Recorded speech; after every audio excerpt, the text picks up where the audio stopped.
وَإِذْ قَالَ لُقْمَانُ لِابْنِهِ وَهُوَ يَعِظُهُ، اللہ فرماتے ہیں کہ وہ وقت یاد کرو جو لقمان نے اپنے بیٹے کو نصیحت کرتے ہوئے کہا تھا، نصیحت کرتے ہوئے یہ باتیں کہی تھی، یاد کرو وہ وقت. یا بنی لا تشرک باللہ، کہ میرے بیٹے اللہ کے ساتھ شرک مت کرنا. توحید سکھائی، سب سے پہلے توحید سکھائی. ہم نے پچھلے ایپیسوڈ میں بات کی تھی کہ نبی کریم علیہ السلام بچوں کو توحید سکھایا کرتے تھے. جن عبداللہ بن عباس رضی اللہ تعالیٰ عنہ کو اللہ کے رسول نے پیار سے محبت سے کہ میرے بیٹے یا غلام، اے نوجوان بچے، دیکھو اللہ کی حدود کی حفاظت کرنا، اللہ تمہاری حفاظت کریں گے. مدد طلب کرنا اللہ سے کرنا، صرف سوال کرنا صرف اللہ سے کرنا. کوئی تمہیں نفع نقصان نہیں پہنچا سکتا اگر اللہ نہ چاہے تو. توحید سکھائی تھی. یہاں پر بھی لا تشرک باللہ، اللہ کے ساتھ شریک مت ٹھہرانا. ان الشرک لظلم عظیم، کیونکہ شرک بہت بڑا ظلم ہے. یہ بہت بڑا ظلم ہے جو تم اپنی ذات پہ کرو گے میرے بیٹے، اگر تم اللہ کے ساتھ کسی کو شریک ٹھہراؤ گے. اور آگے چلتے ہوئے یا بنیہ انہا ان تک مثقال حبۃ من خردل فتکن فی صخرۃ او فی السماوات او فی الارض یأتی بها اللہ ان اللہ لطیف خبیر. کہ میرے بیٹے اگر کوئی چیز رائی کے دانے کے برابر بھی ہو اور وہ کسی چٹان میں ہو یا آسمانوں اور زمین میں ہو، تب بھی اللہ اس کو حاضر کر دے گا. یقین جانو اللہ لطیف ہے، خبیر ہے. اللہ بہت باریک بین ہے، ہر چیز کو جانتے ہیں. اب ایک باپ اپنے بیٹے کو یہ سمجھا دے کہ دیکھو بیٹا اللہ کو سب پتہ ہے، کوئی چیز اللہ سے چھپی نہیں ہے. وہ آسمانوں میں ہو، زمین میں ہو، چٹانوں میں ہو، رائی کے دانے کے برابر بھی ہو، اللہ اس کو حاضر کر دیں گے. اور بیٹے کے دماغ میں، بیٹی کے دماغ میں یہ بات چلی گئی، انگریو ہو گئی، گھس گئی، تو یہ بچہ کئی گناہ کرے گا.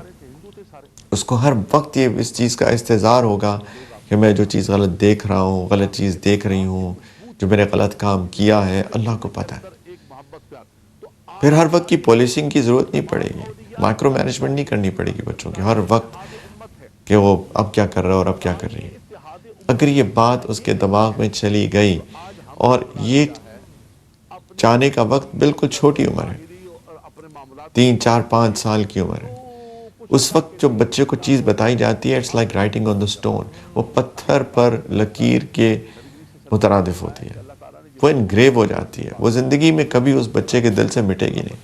یہ ہو سکتا ہے کہ اس کے اوپر مٹی پڑ جائے، وہ چیز چھپ جائے، زمانے کی مٹی اس کو چھپا دے، لیکن کبھی نہ کبھی اگر کسی نے اس مٹی کو صاف کر دیا، اس کو کیسی ایسی صحبت مل گئی زندگی میں، کوئی ایسا استاد مل گیا، کوئی ایسا مینٹور مل گیا جو کہ اس کو کبھی بعد میں سمجھائے اور وہ غرض صاف کر دے، تو نیچے سے وہی توحید نکلے گی جو کہ والدین نے اس بچے کو کبھی زندگی میں سکھائی تھی بچپن میں. یا بنیہ اقم الصلاۃ وأمر بالمعروف وانہ عن المنکر واصبر علی ما اصابک ان ذلک من عزم الامور.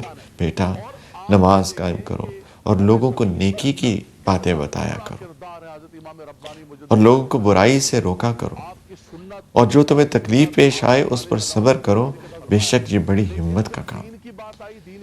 ایک باپ اپنے بیٹے کو نصیحت کر رہا ہے اور اللہ تعالیٰ اس کو قرآن کا حصہ بنا ہے، اس کانورسیشن کو. اللہ تعالیٰ بتا رہے ہیں ساری انسانیت کو کہ دیکھو ایک باپ نے اپنے بیٹے کو کیا بتایا، میں تم کو بتاتا ہوں. تربیت ہو رہی، نماز قائم کرنا، لوگوں کو اچھی باتیں بتانا، لوگوں کو بری باتوں سے روکنا. یہ ہم سب کا فرض ہے کہ اگر ہمیں اپنے معاشرے میں، اپنے ارد گرد کوئی اچھی بری بات ہوتے نظر آئے تو ہم اس کو محبت سے، پیار سے، حکمت سے اس کو ٹیکل کریں، ان کو بتائیں کہ دیکھو یہ ٹھیک بات نہیں ہے، یہ جو آپ نے زبان سے الفاظ استعمال کیے ٹھیک نہیں ہے. دیکھیں غیبت نہیں کرتے، دیکھیں جھوٹ نہیں بولتے، دیکھیں غلط الفاظ کا استعمال نہیں کرتے. ان کو بتانا چاہیے اور ان کو اچھی باتوں کی ترغیب دینی چاہیے، یہ ہمارا فرض ہے.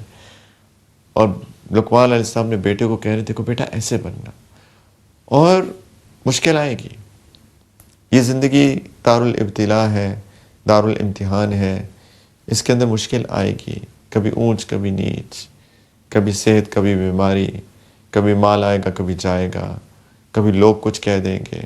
تو بیٹا تمہیں جو تکلیف پیش آئے وَاصْبِرْ عَلَىٰ مَا أَصَابَكَ، اس پر صبر کرنا. اور فرمایا کہ یہ بہت ہمت کا کام ہے، مشکل کام ہے، لیکن بیٹا کر سکتے ہو.